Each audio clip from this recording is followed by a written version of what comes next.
Florence Nightingale Harrison Bell, born in 1865, the illegitimate daughter of Isabella Tait and bookmaker Thomas Harrison, a socialist, suffragist and tireless campaigner for healthcare and women's rights.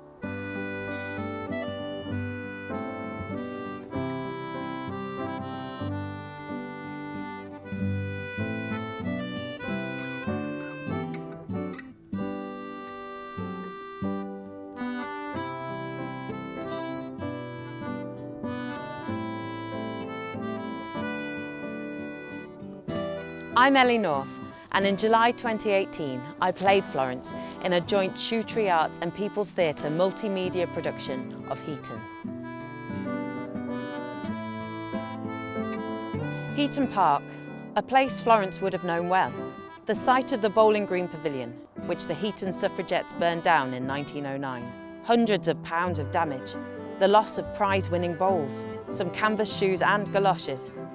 The scheduled game against Heaton Victoria was postponed.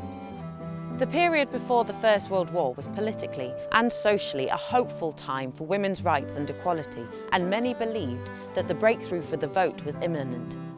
As the first federal secretary of the Independent Labour Party, Florence was in the thick of it.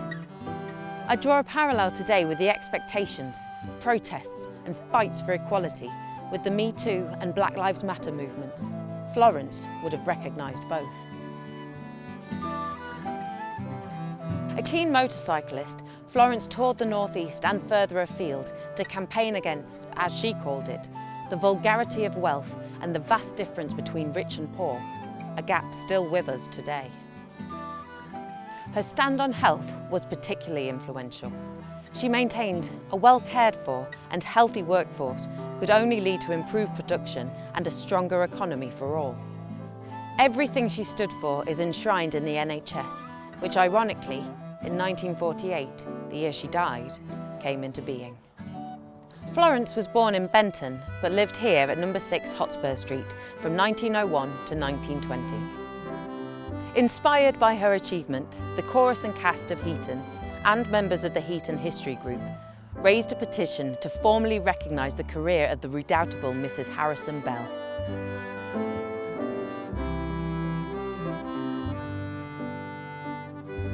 On October 25, 2019, the Lord Mayor of Newcastle unveiled a plaque to Florence, the first in Heaton to honour a woman. About time too.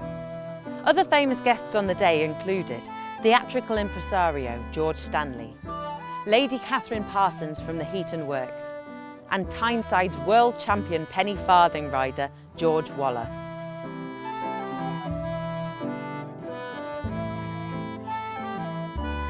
Perhaps the most telling and lasting impression of the day was the presence and contribution of the children from Hotspur Primary School. As they sang, bringing a tear to some eyes, it was as though we were watching history passing down through the ages, and Florence's fight for equality, health and a just society was handed over to the next generation.